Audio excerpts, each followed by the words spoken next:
안녕하십니까. 오정근의 속속경제 오정근입니다. 오늘 아침 여러 가지 뉴스를 제가 정리하다 보니까 문득 이런 생각이 들었습니다. 한 두 가지 생각이 들었는데, 하나는 문재인 정부 들어서 왜 이렇게 국가 경제를 붕괴시키는 일만 계속할 것인가 하고 있나 하는 그런 얘기를 들었고요.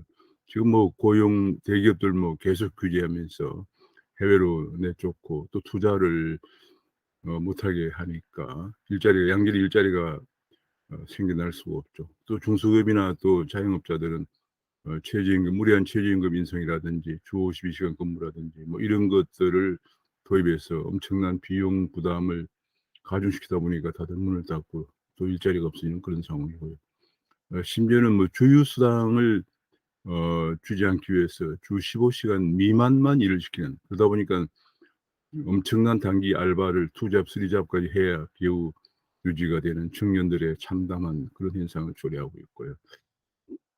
국가 백년대계를 할 수 있는 예컨대 에너지 같은 것도, 에너지는 경제의 가장 근본적으로 중요한 것이죠. 근데 그것도 역시 또 백년대계는커녕 지금 탈원전 때문에 에너지 위기를 초래할 전망인데, 심지어는 문정부 스스로도 에너지가 부족하면은, 전기가 부족하면은 중국과 러시아의 에너지를 북한을 통해서 수입해 온다, 이런 또 황당한 얘기를 하고 있기도 하고요. 또 우리 자원빈국에서 해외 자원도 지금 전 정부들이 개발해 놓은 자원들, 광산들 이런 것들을 전부 다 팔아치우고, 적폐를 몰아서 팔아치우고요.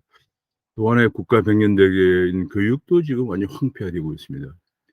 오직 전교조가 장악하고 있는 교육감이라든지 또 학교 현장에 완전히 지금 이념 교육, 지금 역사 교육과 사회 교과서를 제가 보다가 깜짝 놀란 것은 거의 완전히 정말 학부형들이 보면은 깜짝 놀랄 정도로 장애와 교육만 시키고 있고, 혁신학교다 뭐다 해서 수월성, 우수인재를 키우기는커녕 4차 산업혁명에 부응한 필요한 우수인재를 키우기는커녕 이념지으로 가득 찬 지향적인 그런 교육만 시키고 있는 그런 상황입니다.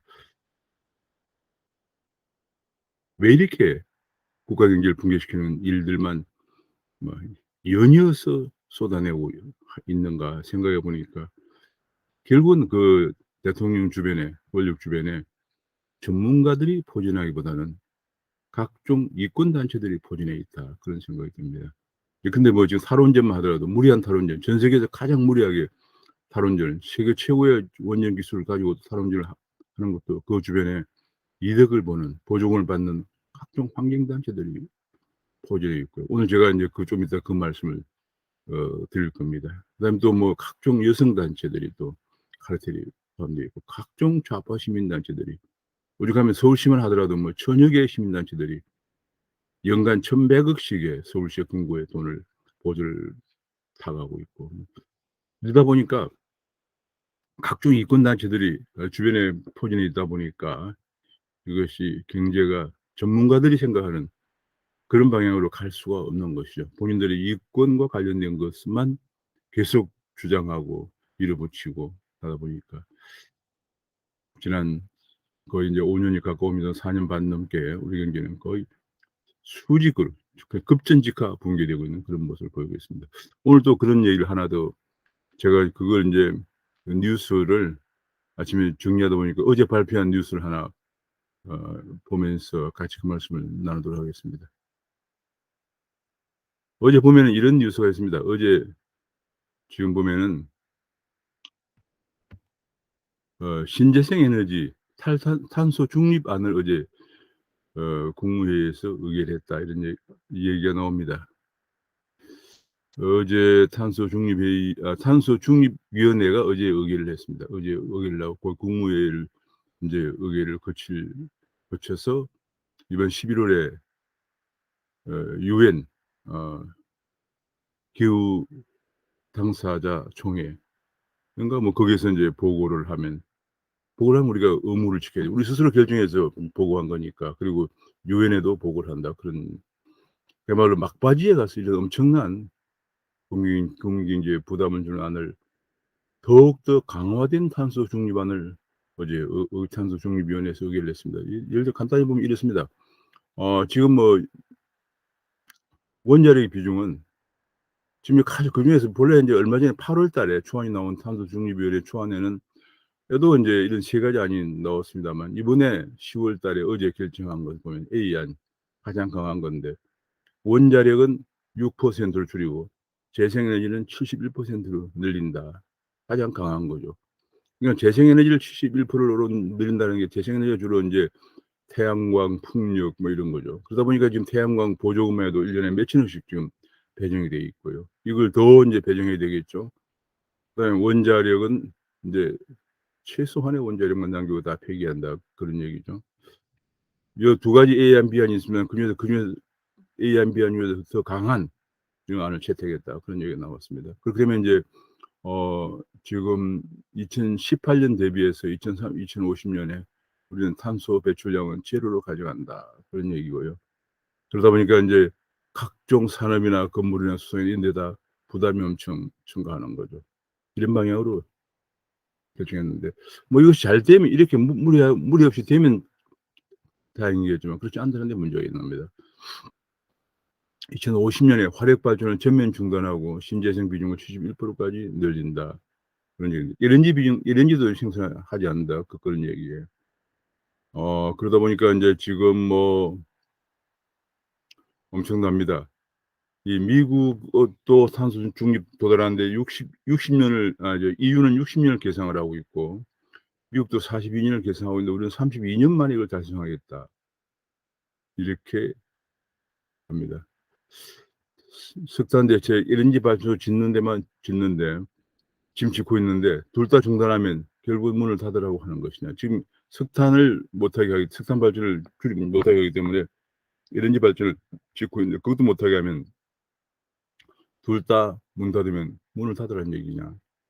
지금 중요한 것은 무리한 탄소 중립 때문에 지금 유럽에서도 유럽에서 인제 탄소 발전을 줄이니까 LNG 발전이 오히려 늘어나면서 LNG 가격이 폭등을 하면서 지금 에너지 인플레이션, 이걸 뭐 다른 말로 그린플레이션이라고 합니다. 그린플레이션이 지금 세계 경제를 강타하고 있고, 중국 같은 경우에는 지금 전기량이 부족해서 발전 전기 부족으로 지금 공장들이 지금 가동 중단 상태에 들어가 있는 그런 상태고, 그것 때문에 중국 경제 성장률이 추락하는 그런 모습까지 보이고 있는 이 속에서도 막무가내입니다.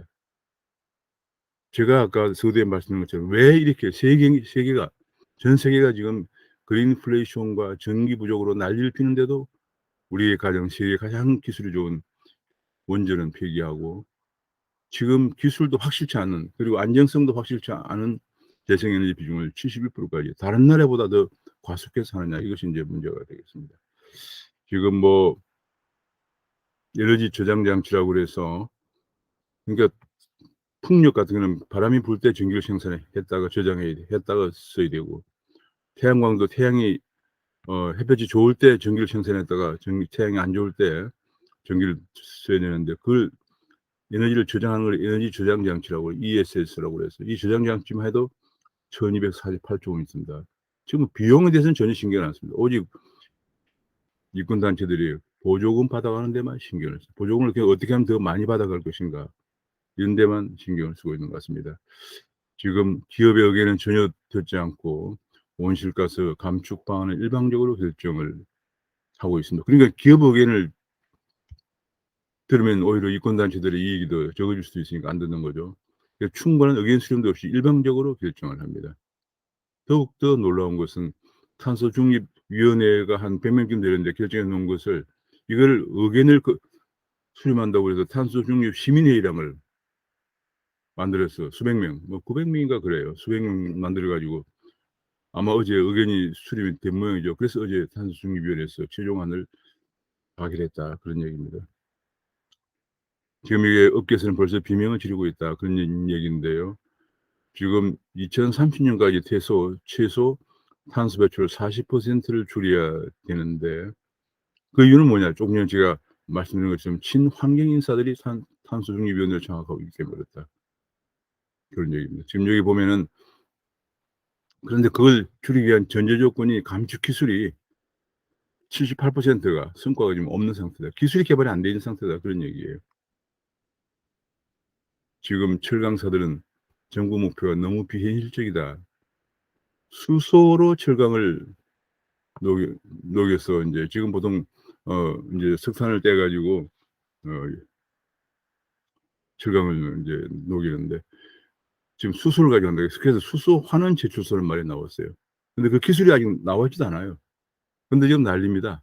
지금 뭐 거의 정부 기관이나 마찬가지 민영화된 데 정부가 좌지우지하고 있는 포철 회장 같은 경우에는 뭐 본인이 뭐 앞장서서 수소 환원 제출소를 만들겠다고 세계 최초로 만들겠다 기염을 토합니다만 기술도 아직 나와 있지 않다고 합니다. 지금 2018년 대비해서 7억 2,760만 톤을 지금 배출하고 있는 그 탄소를 온실가스를 2050년에 제로로 가져간다. 그런 얘기입니다. 너무나 인제 산업계나 건물, 수송, 농축산, 폐기물 이런 데 다 인제 엄청난 부담을 안기는 것인데요. 비용이 합계 270조 원 정도 들 거다 그런 얘기인데 사실 이 앞에서 제가 본 것처럼 지금 뭐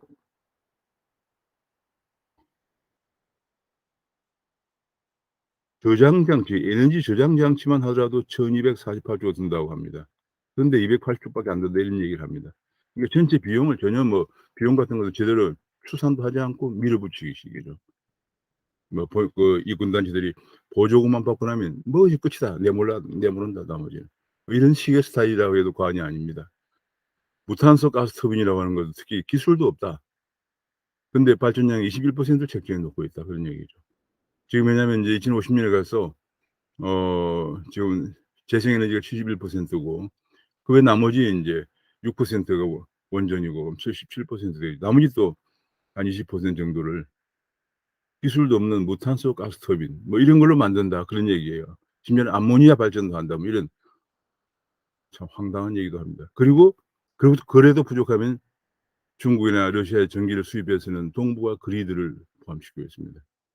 외교안 범위에서 가능하지도 않지만 지금 중국 자체가 벌써 전기가 지금 부족해서 난리고 중국 31개 성 중에서 21개 성에 지금 단전을 하고 있는 상태고 공장이 가동이 중단되고 있는 상태입니다. 뭐 현실에 전혀 현실을 인식하지 않고 있는 바탕 현실을 모르는 본인들의 이권 단체들의 주장만 하고 있는 상태입니다. 그 아무 얘기를 듣지 않습니다. 전혀 기업이나 다른 사람 얘기는 듣지도 않습니다. 지금 뭐 이런 얘기도 나왔습니다. 바이오 원료를 가지고 지금 석유화학 업계는 바이오 납사 그러니까 석유화학을 지금 우리나라 석유화학 이게 세계적인 수준이죠. 어 우리나라가 석유 한 방울 안 나지만 원유를 수입해서 정제해서 다시 또 수출하는 수출국이기도 합니다. 근데 이제는 그걸 갖다가 바이오 납사를 써야 된다. 바이오 납사라는 말 들고 나왔습니다. 바이오 납사가 2,400만 톤이 필요한데 공급은 전 세계적으로 공급이 880만 톤밖에 없다고 합니다. 그러니까 전혀 뭐 현실성이 없는 거예요. 원료도 전 세계 원료를 다 끌고 모아도 880만 톤밖에 안 되는데 2,400만 톤이 필요하다. 그런 얘기예요. 그런 식으로 지금 이게 설계를 하고 있습니다. 바탕에는 기술도 없고 원료도 구하지 못하고 비용도 택도 없는 없이 비용을 더 적게 가정해 놓고 있는 그런 상황입니다. 신규 발전소 7 개는 조기 폐쇄한다. 국민들에게는 절전만 강요한다. 지금 앞으로 전기차도 뭐다 전기가 굉장히 많이 필요한 것이 4차 산업혁명입니다. 전기값이 올라가면 그만큼 경쟁력이 떨어지는 거죠. 전기를 정말 풍부하게 써왔던 대한민국 국민들은 이제 전기를 쓰는데 엄청난 부담이 올 수밖에 없는 그런 상황을 강요당하고 있습니다. 이러다 보니까 인제 특히 인제 최근에 유럽에서 그린플래션 때문에 몸살을 앓게 되면서 영국이나 프랑스, 일본 특히 프랑스 같은 경우는 마크롱 대통령이 탈원전주의자였는데 이번에 완전히 돌아섰습니다. 원전으로 유턴을 했습니다. 영국이나 프랑스, 일본도 원전으로 유턴하는데 우리는 신재생 에너지, 안정성도 보장되지 않는 신재생 에너지만 고집하고 있는 상황. 심지어는 국제 원자력 기구조차도 "원전을 늘려야 한다."라고 얘기했는데 한국은 2050년에 6%까지 줄이겠다 이런 얘기를 좀 하고 있습니다. 전 세계가 원전을 키우는데 우리는 탈원전, 탄소 중립만 강조하고 있다. 그런 얘기입니다. 요즘 보면은 여기에 30년, 2050년이죠. 2030년까지 NDC라고 그래서 국가가 결정한 NDC 목표를 유엔에 제시하고 2050년 최종 이제 목표인데, 이게 보면 2050년에 탄소 재생에너지가 71이고 원전이 6%, 나머지 21%가 무탄소 가스터빈 원전, 이런 식으로 되어 있습니다. 그다음에 연료 전지, 그다음에 부생가스 뭐 이런 겁니다. 이게 현실성이 없는 것들만 계속 지금 얘기하고 있습니다.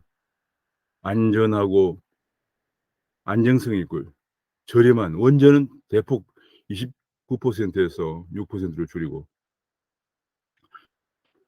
불안정하고 엄청 비용이 비싼 원전에 비해서 단가가 한 서너 배 비싼 재생에너지는 6.6%에서 71%로 늘리는 아닙니다. 앞으로 우리 경제가 지탱될 수 있느냐? 그래서 제가 서두에 생각을 해본 겁니다. 우리 경제가 이렇게 되면 지탱될 수 있을 것인가? 지금 엄청난 반기업 정책과 친노조 정책만으로도 엄청나게 기업들이 국내 투자를 못하고 있는 상황인데, 이렇게 에너지까지 이렇게 가면 과연 기업들 투자를 할 수 있을 것인가? 게다가 우수인재는 양성이 안 되고 이념지향적인 그런 학생들만, 청년들만 길러내고 있는 교육까지 생각하면 우리 경제의 앞날이 정말 암담하다밖에 할 수가 없는 그런 상황입니다. 대통령이 말만 하면 탄소세가 뚝 떨어지나, 탈원전 아집과 달리 세계적으로는 원전을 유턴하고 있는 추세인데 현실적인 방안을 외면하고 기업이 감당할 수 없는 부담만 안기는 정책을 하고 있는데, 마치 공상과학 소설급이다 그런 얘기. 기업을 완전히 망가뜨릴 셈이냐 이런 지적도 나오고 있고요. 이유가 뭐냐 도대체. 과속탄소 중립안을 전 세계적으로 가장 강력한 탄소중립을 밀어붙인 이유가 뭐냐. 이해할 수 없죠. 제가 말씀드렸지만 여기에 친환경단체들 이권이 아니고는 도저히 설명이 안 되는 그런 부분입니다. 참 안타깝습니다. 우리나라 경제를 뭐 정말 차기 정부에서는 정말 전문가들의 의견을 충취하고 전문가들 이 정책을 수립하는 그런 방향으로 가야 하는데, 지금 이권 단체는 정책 결정에 배제를 하는 것이 가장 바람직해요. 가계부채도 지금 가계신용 위험도 3배나 급등했다. 4분기에 대출 문턱이도 어려워질 것이라는 한국은행 분석이 나왔습니다. 그런 가운데 전방위적으로 총량 규제만 하다 보니까 금융시장의 시장 가격 기능이 망가지고 있습니다. 예컨대 주담대 같은 거, 안전한 주택담보대출 같은 거는 금리가 더 높아요, 신용대출보다도. 금리가 뒤집혔다. 그러니까 시장 기능이 왜곡된 거죠. 총량은 그냥 마구잡이로 식으로 규제하니까 가격 기능이 왜곡되는 거죠. 이런 것도 그렇습니다. 우리나라 금융산업이 세계 연구에서 발행되는 국제금융중심지 지수에서 세계 33위를 기록하고 있습니다. 왜 그러냐? 우리가 계속 금융은 정부가 틀어쥐고 앉아서 반치금융 정도가 아니고 정치금융이라고까지 나올 정도로 마음대로 뒤흔들고 있습니다. 1997년 금융위기가 발생했을 때 IMF가 한국에 가장 크게 원인으로 지적했던 게 금융을 정부가 좌지우지하기 때문에 그렇다고 해서 그 당시에 금융을 좌지우지하던 재정경쟁을 해체까지 했는데도 아직까지 전혀 해결이 안 되고 전혀 개선된 게 없습니다. 이렇게 막 마구잡이로 총량 규제를 하다 보니까 오히려 금융시장의 가격 기능이 지금 왜곡되고 있다는 것 아침에 보도가 나왔습니다. 오히려 전문직이 회사원보다 더 이자를 더 내기도 한다. 고신용자가 이자를 더 낸다는 얘기죠. 그런 가운데 저소득층대로 비터인 늪에 빠지고 있다. 금융부채 증가율이 19.9%로 증가하고 있다. 2016년에 마이너스 현금질인데, 왜냐하면 저소득층은 결과적으로 살기가 힘들어지는 빚을 낼 수밖에 없는 거예요. 간단한 겁니다. 살기가 힘들지 않게 만들어주는 빚을 안 내는 거예요. 살기가 힘들게 경제를 망가뜨려 놓고 빚을 못 내게 하면 불법 사채로 갈 수밖에 없는 거죠. 지금 고위험 가구 비중이 지금 2016년에 32만 가구에서 40만 가구로 18만 가구나 증가하고요. 고위험 가구의 금융부채도 58조에서 79조로 20조나 증가하고 있습니다. 그만큼 살기 힘들어졌다는 얘기죠. 아파트 쪽을 보면 소형 아파트 올해 가격이 20% 급등해서 서민들이 소형 아파트 마련하기도 힘들다. 서민들의 주거사다리가 붕괴되고 있다는 그런 보도가 나오고 있습니다. 그런 가운데 상속세율은 세계 최고입니다. 일본도 상속세 때문에 자녀가 높지만은 자녀가 결혼하고 집 살 때는 억대 증여 공제를 하는데 우리는 상속세가 양도세가 무서워서 증여가 크게 증가하고 있다. 그런 보도가 나오는데 상속세율을 인하는 현실적으로 어렵다는 게 홍남기 부총리의 생각입니다.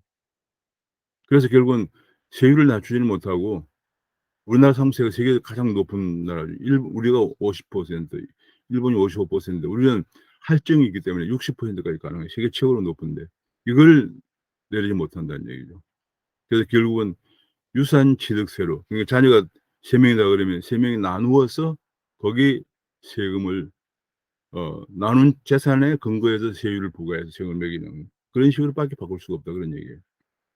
이 상속세라고 하는 것은 기본적으로 소득세나 법인세를 다 내고 그리고 와서 취득한 재산이에요.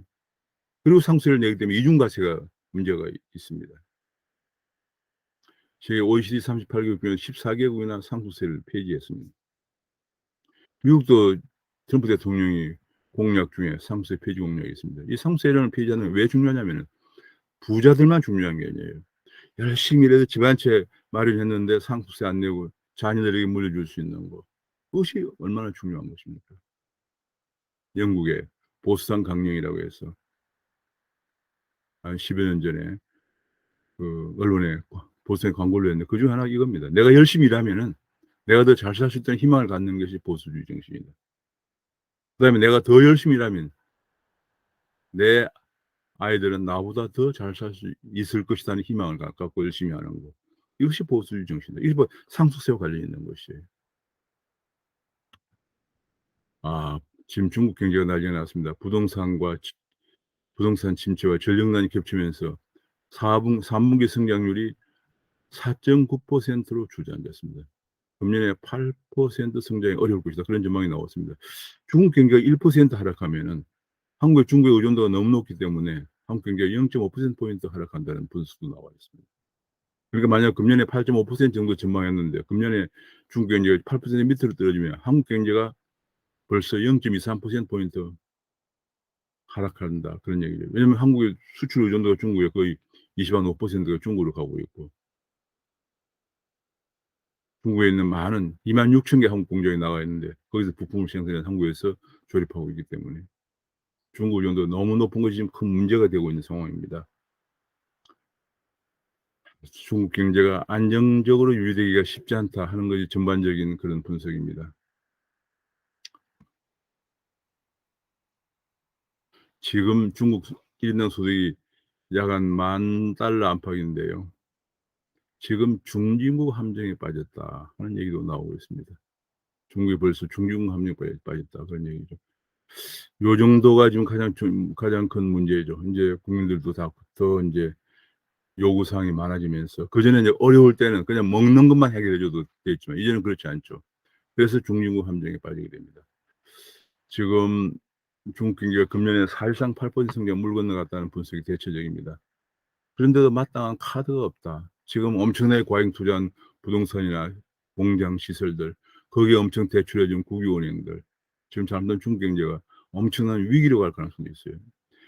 5% 성장대가 무너지는 것이 문제가 아니고 위기로 갈 가능성도 있다. 그런 얘기예요. 국내에서 이제 물가가 엄청 올랐습니다. 그래서 금겹살, 금추, 상추나 삼겹살 가격이 35%, 25%, 22%가 올라가면서 금게살, 금추란 말이 나올 정도로 물가가 엄청 올라가고 있다는 게 문제입니다. 자 이렇게 물가가 많이 올라가면서 지금 세계 경제가 다 어려움에 직면하고 있는데 이러다 보니까 금리를 올리게 되고요. 금리를 올리면 부채가 많은 기업들은 가계가 큰 부담이 돼서 부실이 증가할 우려가 있다. 그런 얘기입니다. 국내부총리는 우리가 CPTPP에 가입을 이르면 25일 정도 결정한다고 우리가 결정한다고 되는 것도 아닙니다 지금. CPTPP는 일본이 주도하고 있거든요. 지금과 같이 한국과 일본이 경색된 속에서 과연 일본 CPTPP 가입을 한국의 가입을 허용해 줄 것인가조차도 지금 외교적으로 지금 일본에 가 있는 주일 한국 대사가 9개월이 됐는데도 지금 수상 일본 총리도 만나지 못했다. 그런 얘기가 보도가 되었습니다. 그만큼 한일 관계 경색돼 있는데 우리가 지금 이거 CPTPP 가입을 하지 않을 수 없는 상황은 중국이 또 가입을 신청했거든요. 그럼 한국은 완전히 외톨이가 됩니다. 가입을 하지 않을 수는 없지만 한일 관계가 엄청난 걸림돌이 되고 있습니다. 한국은 여전히 좌파 정부에서는 얼핏 하면 꺼내는 것이 친일이다, 토착외고다 이런 걸 꺼내면서 일본과의 관계 개선에 제동을 계속 걸고 있습니다. 이런 식으로 갖고는 글로벌 경제 안보 전쟁에서 이길 수가 없다. 뜬구름 대책만 가지고는 안 된다. 하는 얘기가 계속 나오고 있고요. 이 미국은 내달 8 일까지 반도체 상세한 자료를 내놓으라고 합니다. 지금 글로벌 경제 안보 전쟁이 가속화되고 있습니다. 미국도 계속 밀어붙이고 있습니다. 영업 비밀 노출이 불보듯한데 이걸 어떻게 하나 하는 것에 대해서 정부는 손을 놓고 있습니다. 기업의 문제라 이거죠. 기업의 문제가 아니라 우리 국가 경제의 문제고 정부가 하는 일이 바로 그런 거죠. 근데 정부는 손을 놓고 있습니다. 그래서 정부의 역할을 못 한다는 거예요. 정부의 역할. 1689 년에 존 로크의 통치론에 의하면 정부의 가장 중요한 국가의 가장 중요한 역할은 국민의 자유와 생명과 재산을 지키는 것인데 재산을 지키는 문제에 관해서 정부는 손을 놓고 있으면 국가가 역할을 하지 못하는 것이죠. 하지 않고 있는 것이죠. 미국의 배터리를 사용하는 사용과 노조 설립을 압박하고 있다. 해외에 나가 있는 기업들도 악재에 시달리고 있다는 보도가 나오고 있습니다. 근데 지금 문제가 뭐냐면은 우리나라에서 대기업들을 워낙 기업들이 족쇄를 많이 가하고 법인세를 올리고 임금도 높고 노조들의 불법 파업을 해도 아무도 뭐 그걸 공권력이 해결해 주지도 않고 심지어는 뭐 경영까지 흔들고 있기 때문에 기업들이 다 해외 투자를 하고 있습니다. 지금 아이러니컬하게도 감옥에 갔던 올해 감옥에서 고초를 치른 삼성이나 SK 정도 외에는 국내 투자를 하는 대기업들이 없습니다. 전부 해외에 갑니다. 이유가 무엇인지를 꼼꼼히 생각해야 됩니다. 해외에서 일본이나 미국은 지금 해외에 나간 기업들을 국내로 불러들이기 위해서 리쇼어링에 박차를 가하고 있습니다. 미국은 보통 한 해에 한 600개, 800개 기업들이 미국으로 돌아오고 있고요. 일본도 100-200개가 돌아오고 있는 상황입니다. 우리는 지금 계속 내쫓고 있습니다. 그러니 일자리가 없는 거죠, 국내에서. 근데 해외에서도 만만치 않습니다. 지금 그런 사이에 우리는 동남아에서 유니콘이 엄청 커졌습니다. 성장했는데 유니콘이라고 하면서 인제 자산 가치 1조 원이 넘는 스타트업인데요. 유니콘 기업 수가 미국에 431, 중국이 165개, 인도 50개, 아세안이 39개인데 한국은 11개입니다. 한국의 창업 환경이 그만큼 열악하다는 얘기가 되겠습니다. 지금 건강보험이 또 문제인데 건강보험 적립금이 2024년에 고갈될 것이라는 국가예산정책처의 보고서가 나왔습니다. 그러니까 지금 문케어 때문에 너무 많이 돈을 쏟아붓다 보니까 2024년에 건강보험기금이 고갈이 되고 2030년에는 160조 정도 쏟아부어야 된다. 지금 이것이 말이죠. 문케어를 하면서 2021년부터 2017년까지 7년 연속 흑자였는데 2018년부터 적자로 돌았어요. 문케어를 시작한 이후 적자로 돌았어고 2018년, 19년 계속 적자였기 때문에 건강보험기금이 고갈되고 있는 거죠. 적립금이 바닥에 나왔습니다. 2017년에 20조 원 정도, 20조 7천억, 21조 원 정도 있던 적립금이 작년 말에 17조 원 정도로 3조 원이 증발을 하고 결국은 2024년에 고갈될 수밖에 없다. 이런 얘기 나와요. 대책이 필요한 상황이죠. 대한민국 건강보험이 좋다고 뭐 심지어는 버락 오바마 대통령도 칭찬을 하고 있습니다만 꼭 기금이 고갈된다는 얘기예요. 지금 고용보험도 꼭 기금이 고갈됩니다. 이미 벌써 다른 기금들 많이 지금 가장 중요한 고용보험과 건강보험인데 지금 고갈이 임박했습니다. 문재인 정부들은 얼마나 돈을 미래 세대를 전혀 생각하지 않고 주어왔나 써왔나를 알 수가 있죠.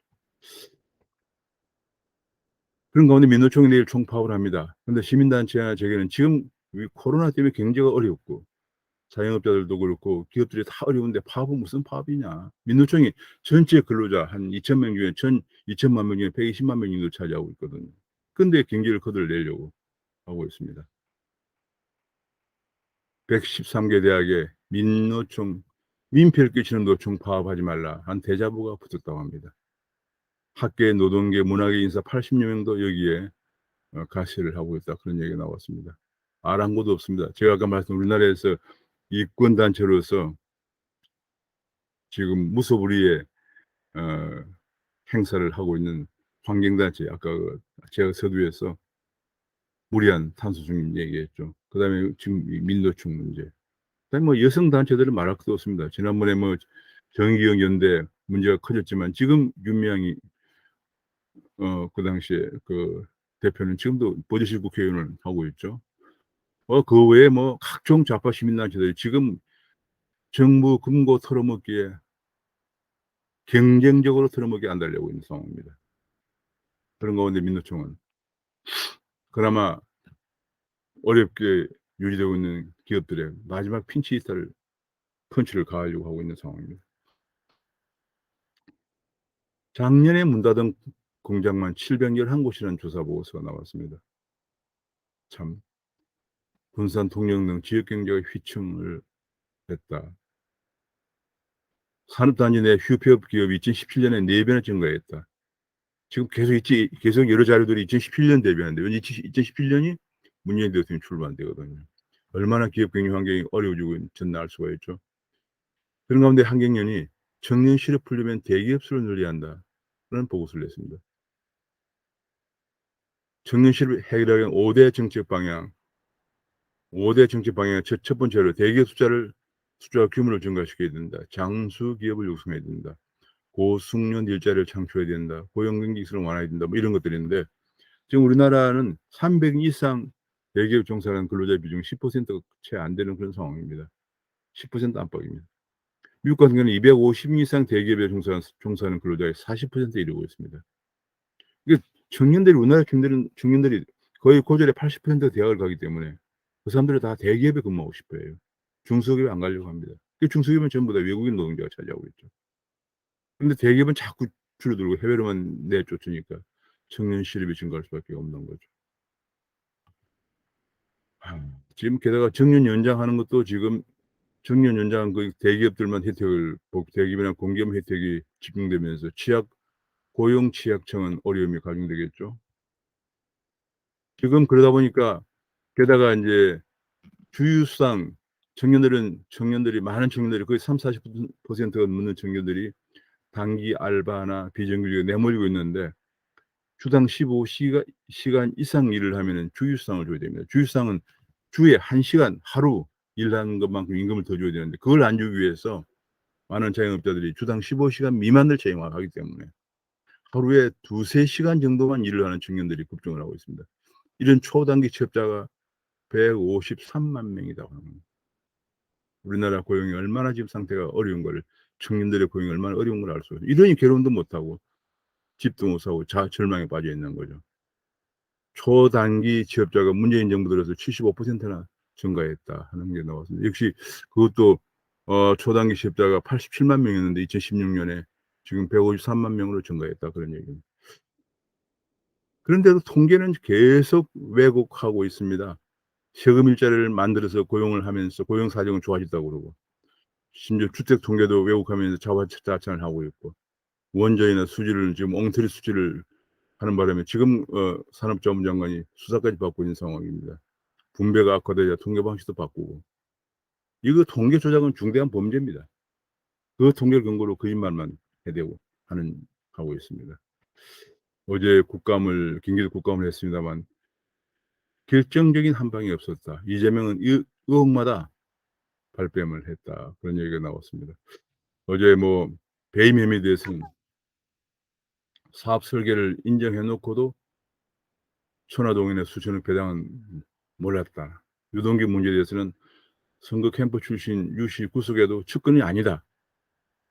대장동 특검에 대해서는 오히려 이게 국민의 개입이다라는 정말 말도 안 되는 주장만 계속하고 있습니다. 변호사비 대납 의혹에 대해서도 이건 친구들이 변호를 맡았다. 뭐 이런 식으로 계속 어 발뺌을 하고 있는 상황입니다. 지금 현재 게다가 어제 중요한 것이 하나 폭로됐습니다. 이재명의 조폭의 돈을 20억을 받았다 하는 것이 어제 보도가 되고 이 돈을 전달한 사람의 조폭의 행동대장이 자술서 공개됐습니다. 이 조폭 행동대장이 자술서가 공개됐는데 "그것도 내게 아니다." 뭐 이런 식으로 지금 얘기를 하고 있습니다.